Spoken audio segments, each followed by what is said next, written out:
Hello everybody and welcome to the next edition of the NPTEL online certification course on microelectronics devices to circuits.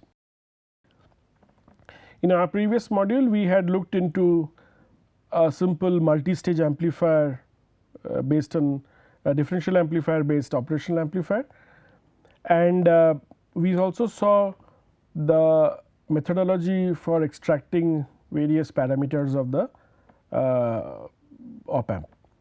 In today's lecture we slightly change gears and we try to do what is known as an S domain analysis. We will start with S domain analysis today, and we will show to you that how do you actually do a frequency response, which means that with varying frequency how does the gain of an amplifier changes.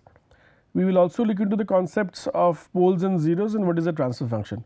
So, the lecture module is named as S domain analysis, transfer function and poles and zeros. So, these threes we will be covering maybe by this module, and then we will move along as we and we will see what we as we go ahead.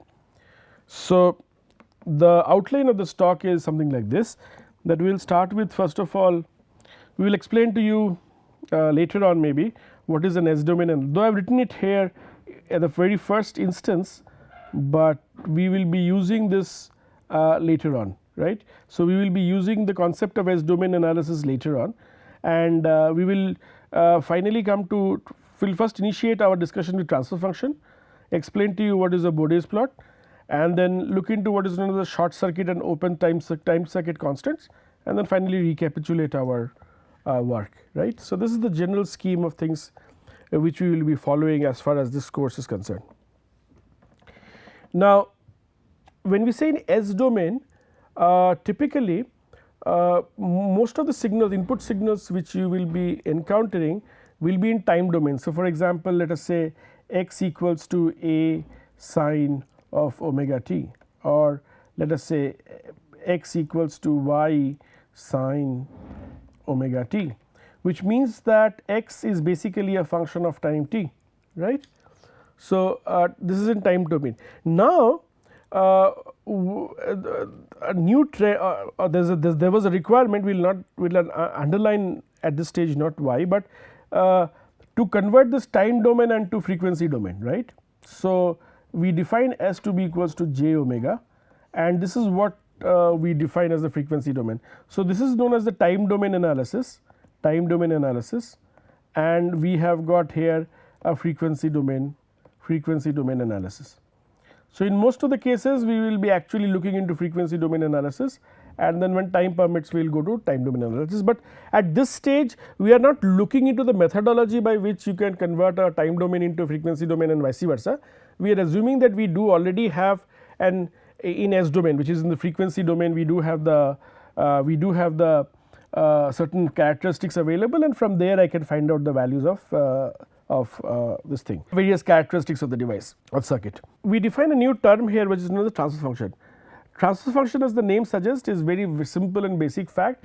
It is basically output function divided by input, right, input function.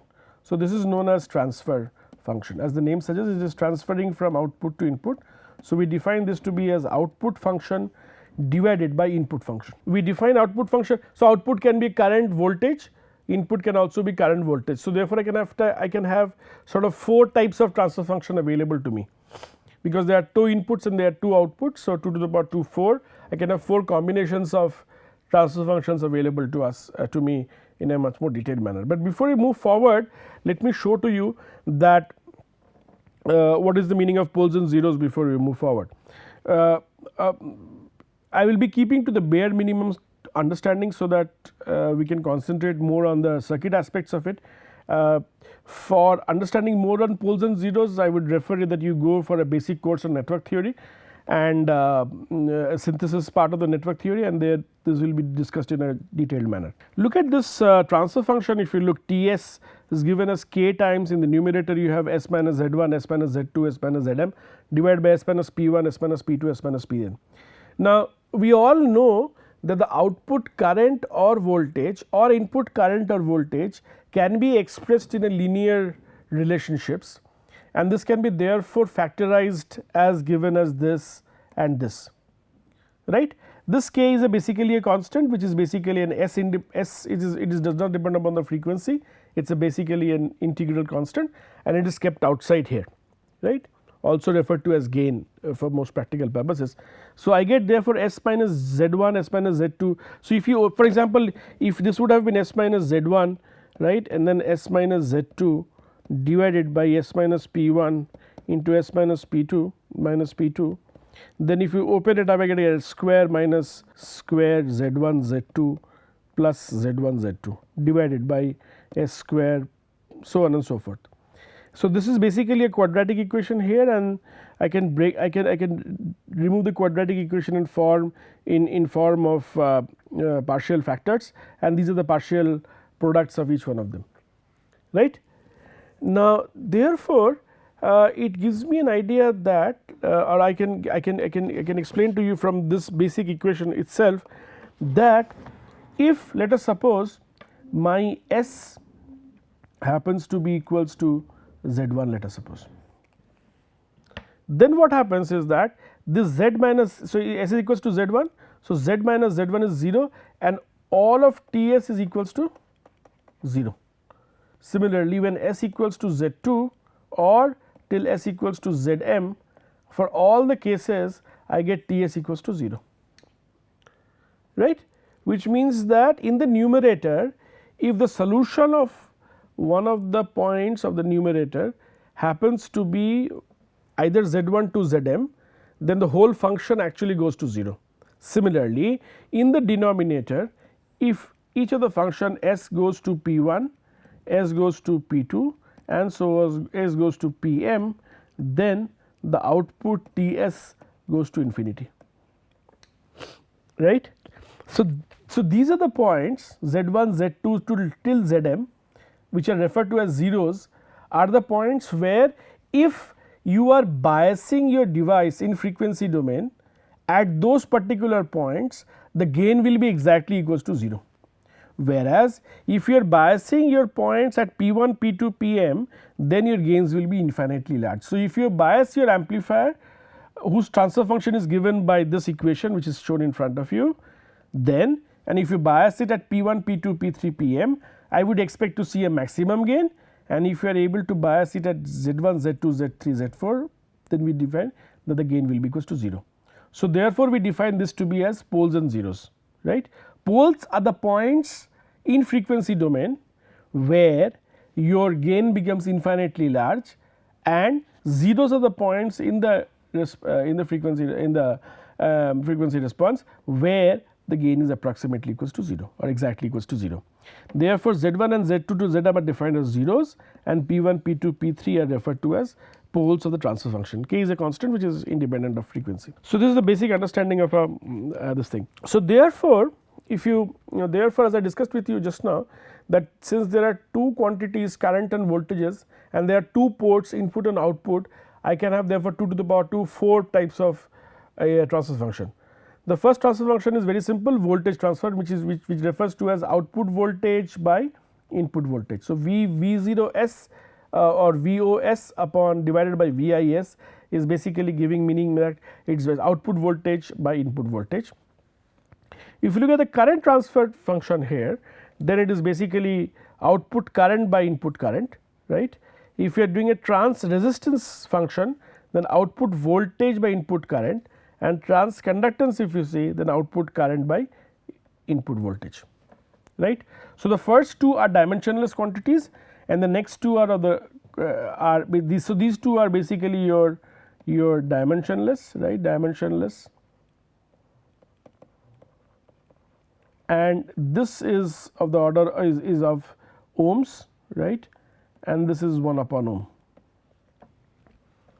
right. So, we have got Siemens here. So, we have got therefore 1, 2, 3, 4 type of transfer functions available to us in a distinct sense of it. Let me give you a brief idea about, let us say for example, how to derive a transfer function.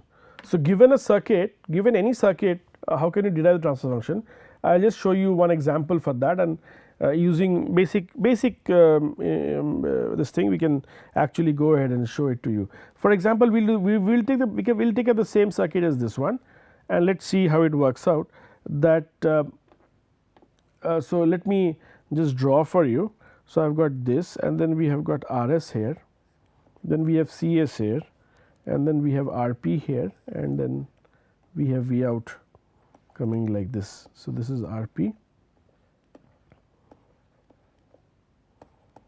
we have Vi here.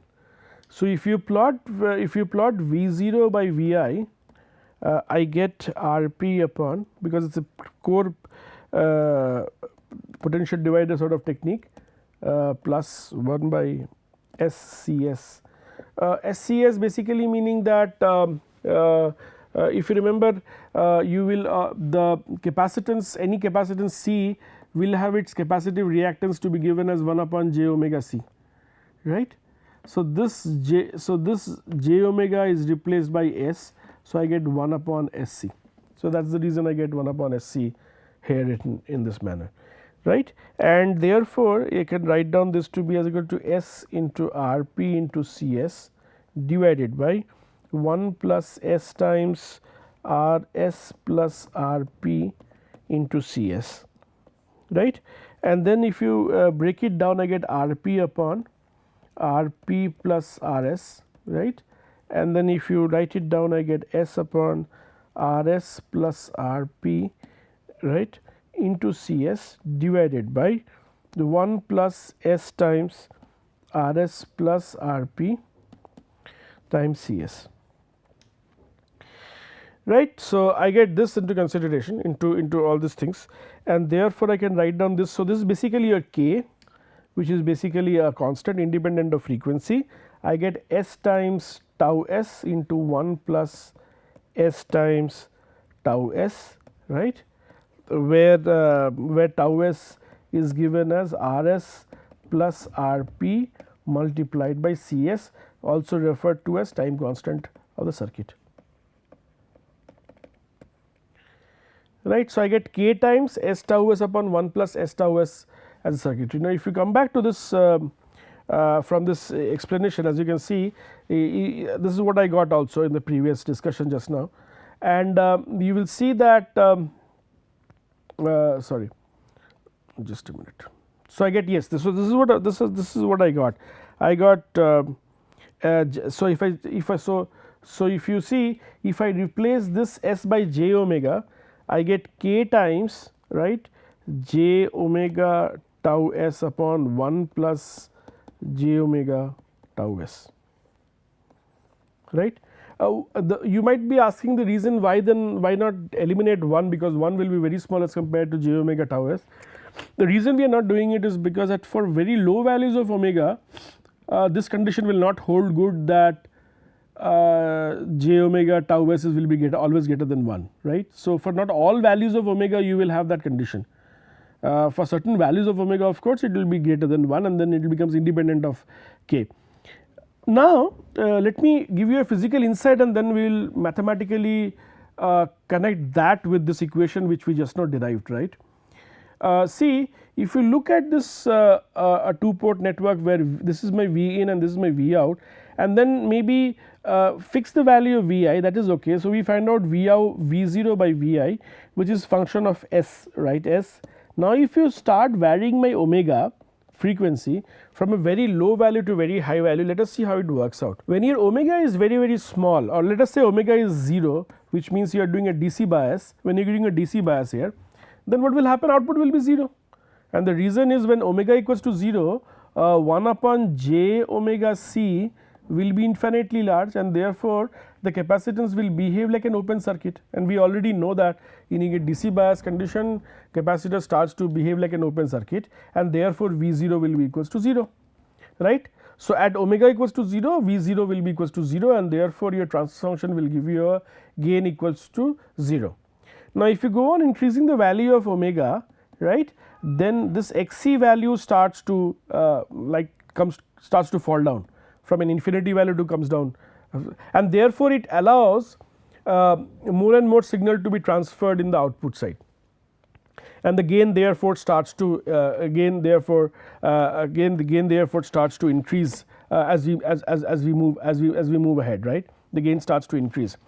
So, if you look back here, therefore, if you, for example, if you look at this, for example, if you look at this expression, this value, then as you therefore make your omega larger and larger, the Xc, the resistance offered by the Cs, right, that starts to come down, and therefore it gives you the gain starts to increase. So what happens is that at omega equals to 0, the gain is almost equals to 0, but as the omega value goes on increasing, the gain output voltage goes on increasing, and therefore the gain goes on increasing. So I can safely say that the output function is something like this, right, and therefore it starts to behave as a low pass filter. Why low pass? Because, sorry, it is a high pass filter, I am sorry, high pass filter, because at high frequencies it is allowing you to the system to pass, and at low frequency it is blocking the system in a detailed manner, right. So, in reality, if you look very carefully, therefore, that this is acting as a filter design, basic filter, and it is basically a high pass filter which you are actually finding out here. Now, if you do a small change in this whole thing and then try to do that, you have RS here, and then you have got RP here, and then parallel to RP you have CP. So, rather than a series resistor capacitance, you have now a parallel capacitance here, right, and this is RS, this is RP, and this is CP which you get, VI which you get here. Then I get V0 by VI as a function of S to be equals to K into 1 upon 1 plus S times tau p. This which you will get, where tau p is incidentally RS parallel to RP multiplied by CP, right. So, it is RS parallel to RP multiplied by CP. When parallel means you will always, the output will be always less than the least. So, out of RS and RP, whichever is the least value, you will get for that, and multiplied by CP, where CP is this value which you get. Now, you see incidentally here, if you look very carefully, then at omega equals to 0, this will behave as an open circuit, right. This will behave as an open circuit, and as a result all Vi will appear in the output side, right, or part of it will appear in the output side. Whereas, as you make your omega go on increasing, 1 by j omega c starts to decrease, and more frequency curves, high frequency domain circuits are inserted onto the system, right, and it does not appear in the output side, the output starts to fall. So, if you look very carefully, it will be something like this, the output profile will look something like this. If you plot frequency versus gain, output gain is V0 by Vi, right. If you plot it, you get something like this, and therefore it starts to work as a low pass filter, right. So, I can therefore, by simply changing the placement of my capacitor from a series connection to a parallel connection, I can actually convert a high pass to low pass, and the transfer function associated with that also gives you the same principle, right, and that you can find out from here. You can find it, incorporate that. Let me see how it works out. Let us suppose I found out this one, right. So, if you look at this, expression of the transfer function, then if I divide the numerator and denominator by S tau s, I get k times 1 over 1 plus 1 by S times tau s, right, and this will be equals to your T of S, or the transfer function of S. So, you see, as S was equals to 0, right, if S equals to 0, which is a DC bias, when this is 0, this quantity actually shoots very high, becomes very large, right. It becomes very large primarily, therefore means that this quantity comes down to a very low value, and therefore Ts is almost equals to 0 at S equals to 0, fine. So, S equals to 0 at Ts equals to 0 at S equals to 0. Now, as S starts to increase, or as S becomes more and more higher, this quantity, right, this quantity starts to reduce, and therefore 1 plus this quantity starts to reduce, and therefore this quantity starts to increase, fine. and as a result you will see that the gain will start to become higher. So, the plot which I made just now, this plot exactly summarizes the plot in the earlier cases, right. So, I just wanted to make it sure that you understand that whatever we are doing is in consonance with the output characteristics. I will show you here also. Say for example, if you take this into consideration, I get k times 1 over 1 plus s times tau p, right. Now, if your tau p if your s is 0 for example, then I get output equals to k. If s equals to 0, s equals to basically equals to j omega. So, at omega equals to 0, I get s equals to 0. S equals to 0 implies that this quantity goes to 0, implies that the output T of s will be always equals to k, and therefore, at s equals to 0, if I plot frequency versus gain here, I will get k here at t equals to 0. As my s goes on increasing, this quantity goes on increasing, and therefore, 1 upon this quantity goes on decreasing, and therefore, my gain starts to fall down, and I will start to get falling down like this at higher values of f. So, it starts to behave as a low pass filter. So, physically also and numerically also I can show it to you, but that by using transfer function I can predict the output characteristics of the device or the circuit in a sense that I will be able to predict its behavior in terms of output gain with respect to change in the frequency in the input side, right. That is what is written in this or that what is shown in this module or in this worksheet, and it gives me an idea that simply by changing the position of the capacitor, in this case for example from series to parallel combination, I am able to change the filter from a high pass to a low pass one. So, this is the basic understanding or operation of the design which we get. These are all defined as first order transfer functions. First order basically means that where the apart from resistor you have only one capacitor into consideration, right. Now, if you have a capacitor as well as an inductor R, L, C, then we would define that to be as a second order transfer function, right. So, if you have a simple RL, suppose you have got simple R and C network, then the equation which defines it is basically, or the transfer function defined is basically your first order transfer function. But if it is an R, L and C, then we define this to be as a second order transfer function. We will stick ourselves to first order and explain to you from first order itself how you can derive various quantities here.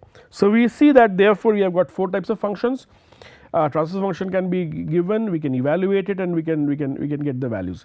Now, let me come to a very important term or a very important aspect of designing is basically the Bode plot. The Bode plot is basically this one, the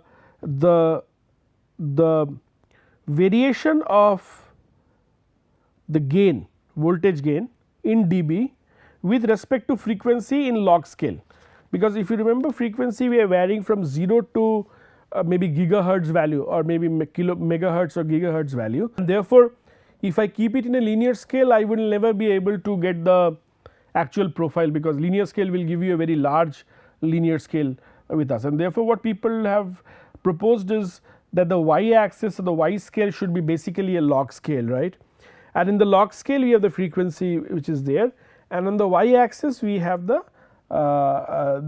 gain, and gain is in dB. So, it is basically 20 log V0 by Vi, right. This is your gain in voltage gain in dB, is 20 log V0 by Vi, right. So, when V0 equals to Vi, log 1 will be equals to 0, and therefore, a gain will be equals to 0 dB. So, 0 dB primarily means that you do not have any gain, it is unity gain. So, it is basically unity gain available to me, right, and so on and so forth. We should also therefore, we will see how you can generate a Bode's plot or a Bode's plot. We will see each one of them individually. Now, we just now saw that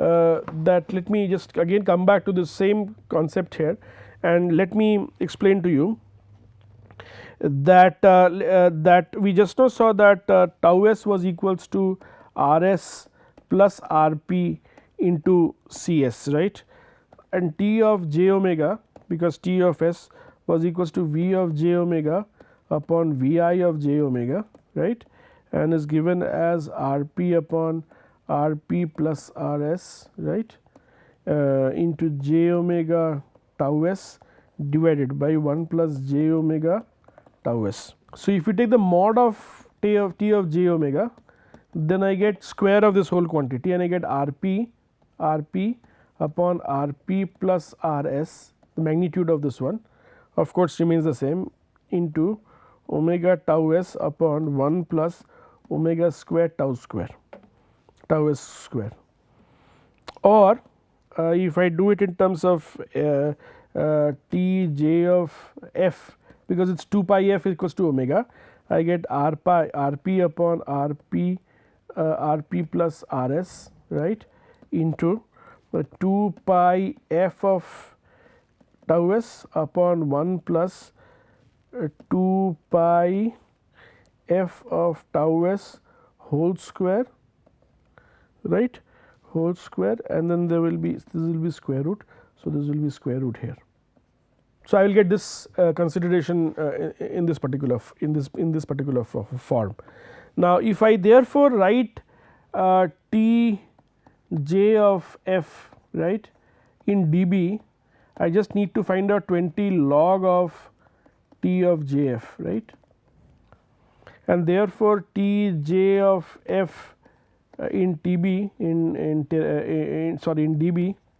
dB will be given as 20 log of R p upon R p plus R s multiplied by 2 pi f tau s upon 1 plus 2 pi f of tau s whole square root,